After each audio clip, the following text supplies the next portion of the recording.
Hi there, I'm joined today by Cris Chapman, who's Sales Director at myenergi.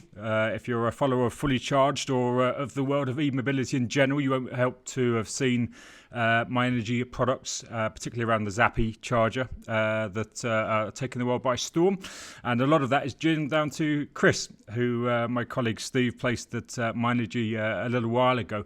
Can you just talk a little bit, Cris, about your journey? Because you kind of came from traditional automotive vehicles and dealers through to joining Nissan with the Leaf and then into MG and obviously now kind of a different world in terms of EV charging infrastructure rather than electric vehicles as such. But just keen to see that a little bit of your journey, because I think when we've spoken before you suggested that you saw the direction of travel when you were at sort of traditional automotive and wanted to get towards e-mobility. How did that come about, or how did you sort of pursue that as an idea for your career? Yeah, absolutely. So my career has always been automotive prior to myenergi. I spent 18 years in traditional motor trade, as we speak, going from being a trainee car salesman at 17 years old, all the way up through the ladder, looking after new car dealerships. And then there was a pretty rare opportunity with Nissan GB, who were after somebody to head up their electric car division.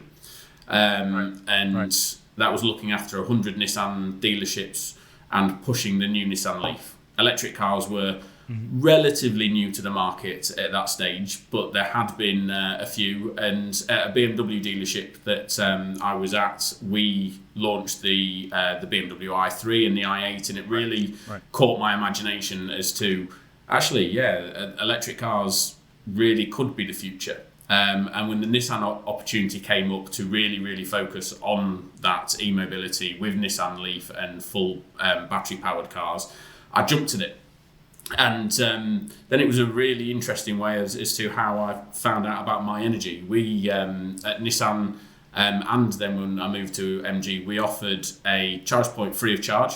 As a manufacturer, you buy an electric car and we gave you a charger. We worked with a couple of different manufacturers, and it seemed to be a regular occurrence that everybody kept, all the end customers were coming back going, I don't want that charger, I want a Zappi. And at that stage, what's a Zappi? Well, it works with solar. So I did a bit of research, etc. into it, found out who myenergi were, brought them on as a manufacturer product, and then had an affiliation really with myenergi, but still wasn't looking at transitioning into that EV charging side.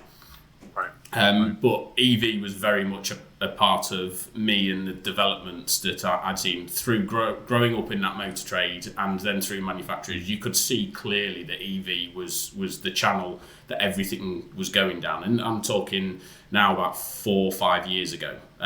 Before it was quite as mainstream as it is today.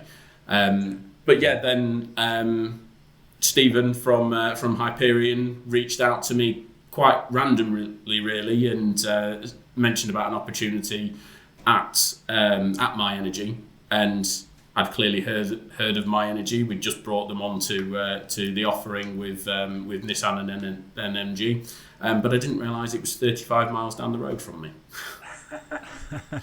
And then the rest is history. And that's great. I think one of the things I'm keen to perhaps explore for the people sort of watching and listening is the transferable skills thing, because you've sort of evolved from traditional automotive to e-mobility from a dealer or from a manufacturer point of view, and then kind of almost flipped sides completely to the charging infrastructure side, where again I know your career is going great strengths with myenergi. So just perhaps keen to hear about how you adapted firstly from traditional automotive to EV, because I'm sure there was a lot of resistance within the sector at the time, this weird EV stuff that wasn't going to work, and then obviously jumping from vehicles to the infrastructure. What are the key skills that you've taken with you, and what are perhaps some of the learnings, having been through that journey, that other people can sort of take on board if they again want to get into the sector but perhaps haven't got the experience so far? So I think the biggest factor really is potentially fear. When I was looking at the position with Nissan and moving from the dealer network that had been used to for 15 years, 16 years plus, and moving into a manufacturer side, so forgetting about the EV side, just moving into a manufacturer, it was the fear of the unknown. And then when you added EV into there as well, with it being such a new element into the automotive industry, I really did question myself and go, actually, can I do that? And then on the back of thinking, actually, yeah, I can, and backing myself, it was, should I do that? And that was a tough decision that I made when moving into that and going fully into EV, and then when moving into myenergi, as to, am I banking on the right future, that EV definitely is going to be there, and then have I got the skill set to be able to achieve the levels that I've already achieved in the automotive side. And ultimately, I took the gamble, but when I started my day-to-day role with EV, I quickly learned it's exactly the same. It's all of the skill set that got me to where I was in the automotive industry and looking after the new car dealerships, etc., was exactly the same skill set as I needed into EV. The key difference was understanding that it's a slightly different customer and being able to work with them to make sure that they're making the right choice. But ultimately, it is still a car.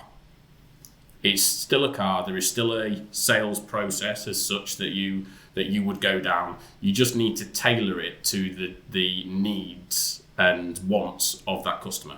As soon as you've got that mindset transition that actually it's all fine, I can use my day-to-day skill set and knowledge to be able to work this. It's a really easy transition to make, and exactly the same with the infrastructure side. I knew nothing about EV charging infrastructure when I joined myenergi, but I did know how to talk to customers and make relationships, and I was willing to learn. And I think that's one of the key areas, that don't be too fixated on the fact I've been successful in the past, so I know it all. I didn't know it all. So I was quite happy to sit down, learn from others who were also new into the industry. And even today, the industry is still really young in EV. So everyone's learning together. So as long as you can share some of your skill set with somebody else and you're willing to learn from them, it is a fairly easy transition.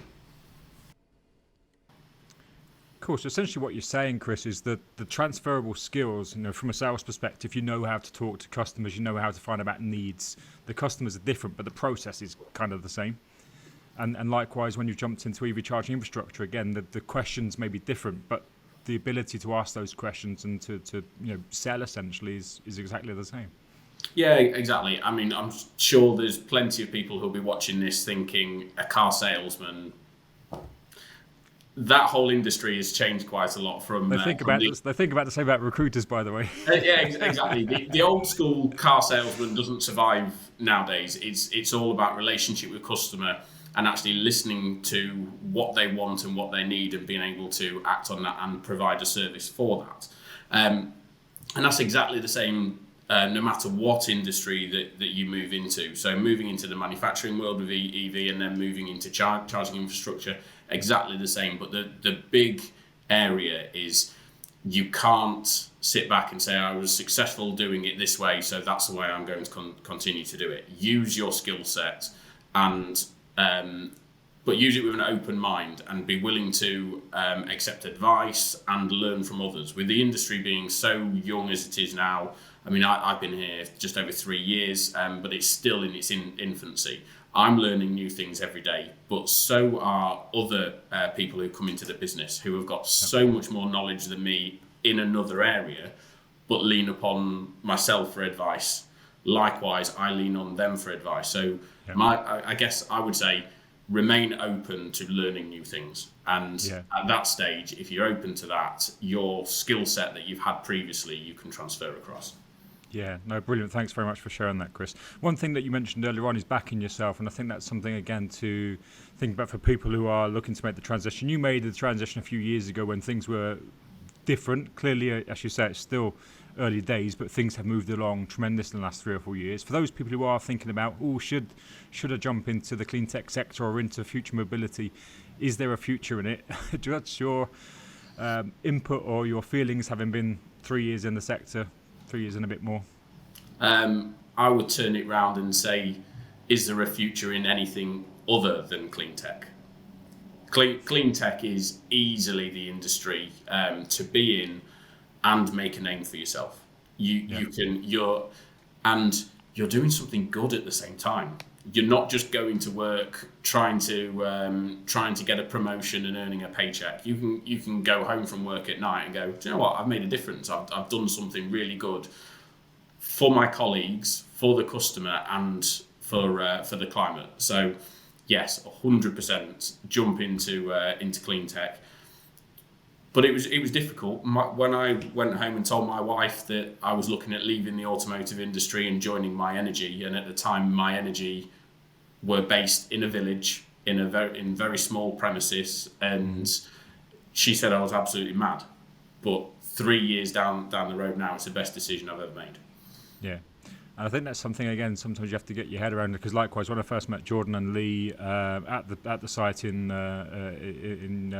near Grimsby, literally production was being passed from hand to hand around a table almost, and now you've got the most amazing facilities continuing to grow, and almost like a gigafactory. I'm sure Elon would be jealous. So, and that's the nature of travel in the sector, isn't it? But really appreciate you taking your time out, and hopefully that's useful to those who are listening and watching. Pretty much the transferable skills are there, but I think the key thing from Cris there is be open-minded, learn from those around you, learn from others in the sector, learn from outside of the sector, keep an open mind, but the skills that you've got can be used in the sector. So hopefully that's usual. And thanks very much, Cris, for sharing your thoughts. Thank you.